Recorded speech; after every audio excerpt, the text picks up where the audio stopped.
Agaseke k'amakuru mu karere ngapfunduriwe muri Kongo Kinshasa. Umutwe wa Islamic State wigamye igitero ku basivile mu gace ka Komanda mu ntara ituri muri Kongo Kinshasa. Aho abantu 45 barimo bari gusenga bishwe n'umutwe wa Alliance Democratic Forces cyangwa CDF korana AES. Iki gitero cyabaye mu ijoro ku wa gatandatu rishyira ku cyumweru cyagaragaje ko umutwe wa ADF muri ako gace gifite ubushobozi bwo kugira nabi. Dieudonné Belinga padiri mukuru wa Paruwasi Bienheureuse Annualité aho biciye abantu babwiye igitangazamakuru BBC ati twakanguwe n'amasasu y'inzu zirimo gutwikwa guhera saa 7 z'ijoro kugera saa 10 z'igitondo. Nyuma y'igitero nibwo twabonye ko bakoze ubwicanyi ku kiliziya. Abagabo bitwaje imbunda n'imipanga bishe abagore n'abagabo bari mu isengesho rya nijoro. Minisiteri y'Ububanyi n'Amahanga ya Amerika yatangaje ko umutwe wa Islamic State wigamba iki gitero kandi wigamba n'ibindi bikorwa na ADF.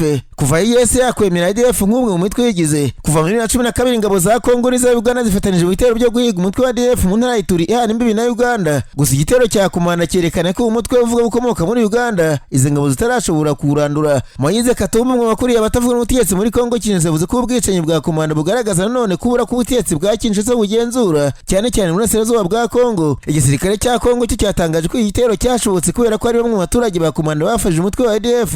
Nubwo umutwe uvuga ko ukomoka muri Uganda ndetse bakoze ibitero bimwe na bimwe ibikorwa byabo by'ubwicanyi byibasira Kongo Kinshasa kurusha Uganda. Kwa mbere mu gikorwa cyo gushyingura abantu barenga 40 bishwe muri icyo gitero kwirimba humvikanye urusaku rw'amasasu rwatumye abantu bakwirwa imishwaro barahunga. Ntibizwi neza icyateye amasasu kugeza kuri ubu ngubu. Naho kwa kabiri nibwo igihe ntarenga umutwe wa M23 na leta ya Kongo bihaye ngo babe bamaze gushyira mu bikorwa ibyo bemereje Doha muri Qatar kirangira. Kwa gatanu tariki ya 19 Nyakanga nibwo impande zombi zakize umukono ku nyandiko y'amahame y'ibanze aganisha guhagarika intambara. Ni amahame akuyemo ingingo nkuru zirindwi zirimo agahenge gahoro hirindwa ibitero byo mu kirere ku butaka cyangwa se mu mazi cyangwa se ikindi gikorwa cyose cyo kudurumbanya no kureka itangazwa ry'icengezamatwara y'urwango cyangwa se rikangurira gukora urugomo. Impande zombi zanemeye isubizo ryuzuye ry'ubutegetsi bwa leta ku butaka bwose bw'igihugu ko ari inkingi y'ibanze y'amasezerano y'amahoro ndetse no kurekura no guhanahana imfungwa za buri ruhande. M23 n'Kinshasa bemereje guhita batangira gukemura ibikorwa bikubiye muri ariya mahame. Bane itariki ya 29 Nyakanga nk'umunsi wa nyuma kuba byose babyubahirije. Nyuma y'itariki kandi impande zombi ziyemeje gutangira ibiganiro bitaziguye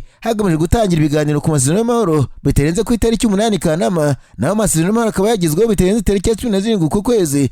Nyirantarengwa yagize nta kintu gifatika ariko kirakorwa. Nyuma y'iminsi 10 Kongo Kinshasa M23 basinye amahame y'ibanze aganije guhagarika intambara bamaze imyaka irenga 3 kugeza nta gifatika impande zombi ziragiraho. Ni iminsi 10 yaranzwe no guterana amagambo mu itangazamakuru kubera kutajya imbize kubyumvikaniyeho iduha muri Qatar nk'ingingo yerekeye gusubizaho byuzuye ubutegetsi bwa leta ku butaka bwose bw'igihugu. Kinshasa yisobanura igaragaza ko M23 igomba kuva mu bice byose igenzura bikongera kugenzurwa n'ingabo za leta FARDC na polisi ya Kongo iby'uruhande rw'inyeshyamba rudakozwa. Umunyamabanga wa M23 Benjamin Mbonimpa mu kiganiro kugira n'itangazamakuru yavuze ko M23 ari igomba gusubiza ubutegetsi bwa leta kandi ikabikura muri Kongo yose. Ibyo yagaragaje ko uruhande rwabo rwatangiye kubahiriza ingingo kugeza ubitabarizwa n'injyanye no kurekura imfungwa. M23 ivuga ko ari imfungwa zabo zibarirwa muri 700 Kinshasa ifunze ndetse rutse guteguza ko itazasubira mu biganiro by'iduha kugeza igihe zizarekurirwa. Uyu mutwe ku ruhande rwabo uvuga ko ingingo nayo bamaze kuyishyira mu bikorwa gukora abasirikare bahoze barwana ku ruhande rwa leta ya Kongo barenga 12,000 bari barafatiye ugoma bamaze kurekura. Abarimo abacanshuro b'Abanyarumaniya barenga 3,000 abasirikare ba SADC barenga 8,000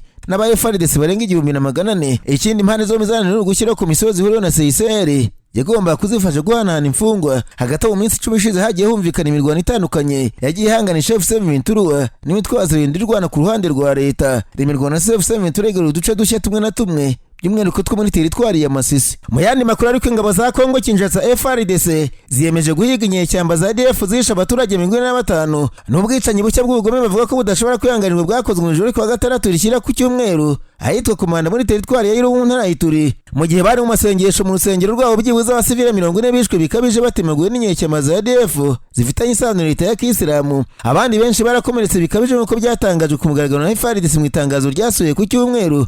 FARDC ivuga ko icyaha gikomeye kitazatambuka kidahanywe yamagana ibyo yise ibikorwa by'ubugwari byakozwe n'umutwe wa ADF bashaka kwiyora ku gihombo cyatewe n'igitutu cya gisirikare cy'ingabo za Kongo n'iza Uganda muri teritwari za Irumu na Mambasa. FARDC ishimangira byimazeyo ibyo yiyemeje iti tuzabahiga ubudacogora kugira mu ndake yabo yanyuma nta buhungiro bazasigarizwa. Iki cyemezo cyongeye gushimangirwa nk'ubutumwa busobanutse ku baterabwoba. Kongo Kinshasa ivuga ko itazasubira inyuma. Ni muri urwo ingabo za Kongo zihanganije byimazeyo imiryango yabuze babo kandi irahamagarira abaturage kuba maso mu gihe isaba buri wese gutanga amakuru ku kintu gikemangwa. FARDC muri iryo tangazo ikomeza igira iti umutekano ni ikibazo rusange kuba maso kwawe bishobora kurokora ubuzima.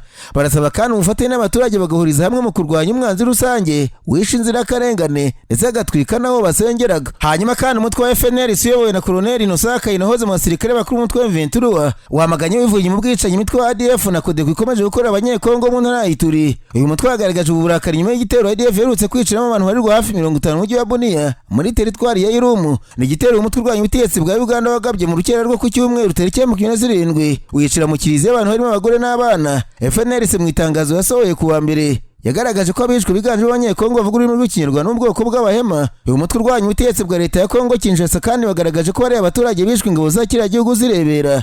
FNLC yacimangiye ko nyuma y'aburiya bwicanyi igomba kujya gutabara basigaye vuba bishoboka. Uyu mutwe FNLC yakuriye kurinda abaturage ntishobora kwemera kubona abaturage bacu bakomeza gupfa muri ubu buryo. Tugomba kujya gutabara abasigaye vuba bishoboka. Uyu mutwe kandi wagaragarije umuryango w'ubumbye n'amashami yawo atandukanye, abayobozi b'akarere, abafatanyabikorwa mpuzamahanga n'itangazamakuru kwiyongera ry'uburenganzira bwa muntu bikorerwa muri Kongo Kinshasa rigirwamo na guverinoma y'iki gihugu idaha agaciro kurinda abaturage bayo. Nkivuga ku bugizi bwa nabi muri Kongo Kinshasa kandi mubwire ko igisirikare cya Kongo Kinshasa cyatangaje ko umutwe wa Mobondo ukomeje ibikorwa by'ubugizi bwa nabi n'ihohoterwa rikabije ku baturage batuye mu duce tumwe na tumwe tw'umujyi wa Kinshasa cyane cyane mu murwa wa Maruku hafi y'ahitwa Bankana. Mu itangazo ryashyizwe ahagaragara ku cyumweru, umuvugizi wa FARDC Kapiteni Anthony Mwarushayi yavuze ko amakuru yizewe harimo n'amashusho yemeza ko abarwanyi ba Mobondo bakorera abaturage ibikorwa by'ubugome birimo gukubitwa, kwicwa urubozo no kwamburwa umuntu. Icyo gihe tariki ya 21 Nyakanga abantu bari baturutse i Bankana batwaye ubugwate n'abo barwanyi, bamwe bakorerwa iyicarubozo, umwe muri bo aza no gupfa ibikomere. Ingabo za Kongo zose zitabara zibohora abantu zibajyana mu bigo nderabuzima kugira ngo bitabweho. Kubera uburemere bw'ibyo bikorwa FARDC yohereje ibirindiro by'ingabo muri ako gace hagamijwe kurinda abaturage, kurwanya umwanzi no gufata abakoze ibyaha kugira ngo bazashyikirizwe ubutabera. Umuvugizi w'ingabo za Kongo yibukije ko kuba abarwanyi ba Mobondo barahawe aho bacumbikirwa by'agateganyo na Reserve d'Armée pour la Défense bizatanga uburenganzira bwo kurenganya abaturage. Ati nta burenganzira bafite bwo kwita kwivanga imiyoborere y'abaturage, ibyo ni ibyaha bihanwa n'amategeko.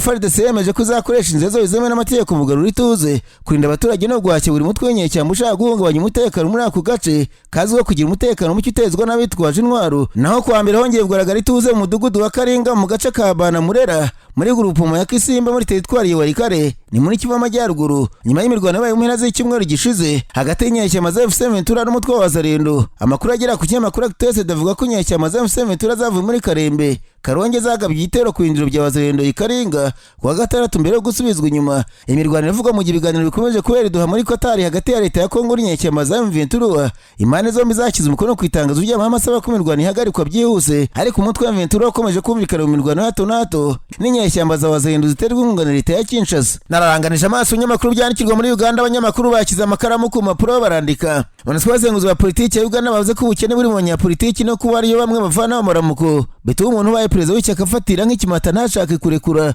Ikinyamakuru Daily Monitor cyenze ko amashyaka yose muri Uganda ayobowe n'abantu banze kuyarekura uhereye kuri NRM muri ku butegetsi rizetswe imyaka n'imyandikano Perezida Museveni. Mu mashyaka yose yabaye ni upira ikomeye mu yarwanya ubutegetsi bure ngo cyagona imbati ntabashaka kurekura ubuyobozi bwaryo kuko ngo ari bakura amaramuko. Ibi ngo bituma umuco wa demokarasi udafata imizi muri Uganda, kuko buri wese uvuga demokarasi usanga yaranambye ku ishyaka kandi hagahoramo amakimbirane ko buri wese ngo bashaka kuriyobora ngo rebe ko yabona imibereho mu gihugu. Hari abasenguzi bavuze ko umuyobozi w'ishyaka muri Uganda bifite imbaraga kurenza kandi kazi umuntu yakora, yaba kuba mwarimu wa kaminuza cyangwa se kandi kazi ka leta, bigatuma bagize amahirwe yo kuba abayobozi b'amashyaka badashaka kwerekura ngo bahe abandi. Rimwe na rimwe inyota yamara kuba nyinshi bagashinga yabo ngo bakunde bagere ku byiza by'igihugu. Bamwe mu bayobora amashyaka bavuga ko kugundira ubutegetsi ndetse no kwanga ibyemezo by'inkiko byo kurekura ndetse ngo banishe itegeko nshinga ry'amashyaka bikiriyeho bakanga kurekura. Abasesenguzi bavuze ko iki ari ikintu kiri muri politiki ya Uganda, ngo niba udashaka kurekura ubuyobozi bw'ishyaka ngo bigoye kuvuga ko ushaka gukuraho Perezida Museveni wagundira ubutegetsi bw'igihugu cyose. Hari abandi bavuze ko n'inkunga leta igenera imitwe ya politiki muri Uganda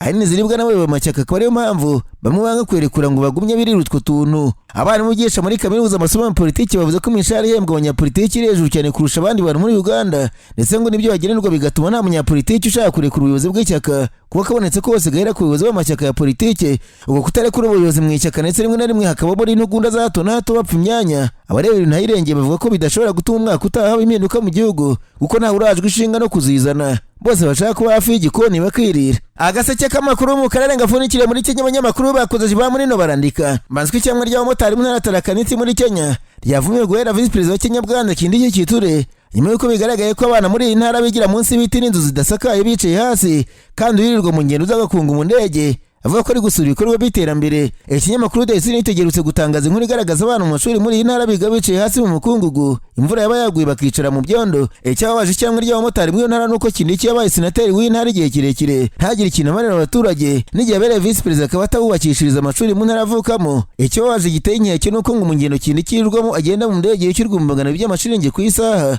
kandi azi neza umusoro w'abanyeshuri batarakanisi. Abamotari bavuze ko iki ari ikimwaro n'igisebo ku gihugu nka Kenya, ndetse bikaba bibaje kumva ko igihugu cyishyura indege ya visi perezida ibihumbi magana abiri by'amashiringi ku isaha mu ngendo zo kwitaka, kandi rubanda rwarashize uko ko abanyeshuri bigira mu buzima bugoye. Amakuru avuga ko bamwe baribwa n'inzoka zibasanze mu ishuri, abandi bakumva bateye ipfunwe no kuva mu ngo zabo bambaye neza bameshe, bakava ku ishuri basa n'abari barutuma ivu. Hanyuma ariko kandi Depite Beatrice Urechi uhagarariye Dagoretti mu nteko ishinga amategeko ya Kenya yasabye Abanyakenya kwitwararika guhora bandagaza perezida wa Tanzania Madame Samia Suluhu Hassan ku nkoranyambaga kuko afite uburenganzira bwo kubajyana mu nkiko kandi amategeko akabaganda. Uyu mudepite yavuze ko Madame Samia Suluhu Hassan namara kuva mu matora mu kwezi kwa 10 uyu mwaka ashobora kuzarega Kenya mu nkiko mpuzamahanga, avuga ko yasebejwe ku nkoranyambaga za Kenya kandi agaragaza ko azivuga gusa ko umugore atinyutse guhatana n'intebe ya perezida w'igihugu. Asaba Abanyakenya bene wabo kwitonda. Iyi ntumwa Rwanda rwa Kenya yavuze ko kwibasira perezida wa Tanzania ku nkoranyambaga bamutuka mu mategeko ya Kenya nabyo bitemewe bigize icyaha. Abanyakenya bamaze iminsi bibasira perezida wa Tanzania ku nkoranyambaga bamushinja gushimuta impirimbanyi z'uburenganzira bwa muntu z'Abanyakenya zigafatirwa muri Tanzania. Uyu depite yasabye ko abanyamategeko bajya baregaho ko abaturage niyo nka baguruka bakibasira perezida w'igihugu cy'igituranyi byongeye babana mu muryango wa EAC. Perezida Suluhu muri iki gihe ari guterwa imijugujugu nyuma y'uko afunze zimwe mu mpirimbanyi za demokarasi mu gihugu cye, kandi zimwe zigafatwa zishaka kwinjira muri Kenya, bigatuma Abanyakenya ku mbuga nkoranyambaga bamwabuka bakamutuka. Hanyuma Amina Haraki, umugore wa Abu Badida wigeze gushaka kwiyamamaza gutegeka Kenya, yatangaje ko aziyamamaza no kuri uyu mwanya mu matora ari imbere 2027 kandi akazagendera ku itike cya Alliance for Change Party. Umugabo we nawe yakoreje mu matora ya 2017. Uyu mugore ari usanzwe ari umunyamabanga mukuru w'ishyaka kuva icyo gihe. Uwo matora amukize ku mwanya wa perezida waryo, ngo byanze bikunze agomba gutegeka Kenya n'ubu bwose byananira umugabo we. Naho mu mahanga mabwire ko intambara ihanganije Israel n'umutwe w'amaso muri Gaza yahitanye abantu 92 ku itariki 28 Nyakanga, bituma wari wamaze kuyigwamo ugera hafi ku 60,000. Kwa mbere wari umunsi w'agahenga ugenewe kugeza ubufasha bw'ibiribwa ku baturage ba Gaza. Amakamyo arenga 100 bitwaye baje kwambuka ajyana ubutabazi muri Gaza. Abaganga mu bitaro bya Ali Aud babwiye Al Jazeera ko mu ijoro rishyira ku itariki 29 hapfuye abandi bantu 30 bishwe n'ibisasi ingabo za Israel zarashe muri Nuseirat. Iyi ntambara yatangiye ku itariki 7 Ukwakira mu myaka 2 ishize kubera igitero gikomeye cyagabwe kuri Israel n'umutwe w'amaso abantu 1,200, abandi 50 barashimutwa. Israel ivuga ko yakwemera guhagarika imirwano mu gihe Hamas yarambika intwaro hasi igahagarika ibikorwa bya politiki n'ibya gisirikare ku buryo idakomeza kuba ikibazo ku mutekano wa Israel. Hagati aho Thailand na Cambodia bumvikanye ku masezerano y'agahenge ku wa mbere, ariko nta minota yashize ibisasu biremereye byongera kwambukiranya imipaka. Thailand yashinje Cambodia kurenga ku masezerano yo guhagarika imirwano yo ku gisirikare cya Thailand, nacyo kirasa mu buryo bwo kwirwanaho. Minisitiri w'intebe w'agateganyo wa Thailand Phumtham Wechayachai yavuze ko bavuganye na minisitiri w'ingabo wa Cambodia mu gihe abagabo b'ingabo b'impande zombi bagomba guhurira mu biganiro ku itariki ya 29, ni ukuvuga ku wa kabiri. Ati nabwo imirwano yakomeje hari umutuzo. Intambara ikomoka ku makimbirane y'imipaka ihuza Thailand na Cambodia yatangiye mu 1907 Ubufaransa buca imipaka. Urusengero rwa Previar n'agace karuzengurutse bishyirwa muri Cambodia mu gihe Thailand ihamya ko ari agace kayo. Nayo intambara y'Urusiya na Ukraine igeze ku munsi w'51 impande zombi zikozanyaho. Kwa mbere Urusiya bwarashe inyubako y'amagorofa 25 akomerekeramo abantu 8. Igisirikare cya Ukraine kirwanira mu kirere cyatangaje ko ibitero by'Urusiya byari bigizwe n'amadolari 328 n'ibisasu bya misile 7. Ukraine yatangaje ko hanuye drone 309 z'Urusiya zaraswaga mu gace ka Province karimo ibindiro by'ingabo zirwanira mu kirere. Hagati aho Perezida Donald Trump wa Leta Zunze Ubumwe za Amerika yahaye nyirantarengwa y'iminsi 10 kugeza kuri 12 mugenzi w'Urusiya Vladimir Putin akaba yahagaritse intambara kuri Ukraine. Ni imwe mu ngingo Perezida Donald Trump yagarutseho mu kiganiro n'itangazamakuru nyuma na Keir Starmer, Minisitiri w'Intebe w'Ubwongereza. Muri iki kiganiro Perezida Trump yavuze ko babajwe n'imitwarire ya Perezida Putin kuri Ukraine mu biganiro byagiye bibahuza ku murongo wa telefone bigamije kurangiza intambara imaze imyaka 3 yanganije Ukraine abafatanyabikorwa bayo n'Urusiya. Donald Trump wagiye ushinjwa kwihanganira Urusiya mu bitandukanye agarika intwaro n'ubufasha kuri Ukraine. Yarerutse kuvuga ko Urusiya iminsi 50 yo guhagarika intambara. Trump yagiye ashinja Vladimir Putin w'Urusiya kuba umusazi no gukunda intambara. Trump yarutse kwandika ubutumwa kuri urubuga rwa Truth Social avuga ko Putin yamaze gusara. Ati navuze kera ko Putin ashaka Ukraine yose atari igice cyayo gusa, kandi wenda bigiye kugaragara ko ari byo, ariko naramuka abikoze bizatuma Uburusiya burimbuka. Trump yavuze ko ashobora gutangaza ikindi kintu kubera ko nta mpamvu yo gutegereza ibindi byemezo niba Putin adashaka kujya mu biganiro. Ati buri gihe ntekereza ko bigiye kurangira agahita yica abantu, sinshishikajwe cyane no kuganira, tuzareba uko bizagenda.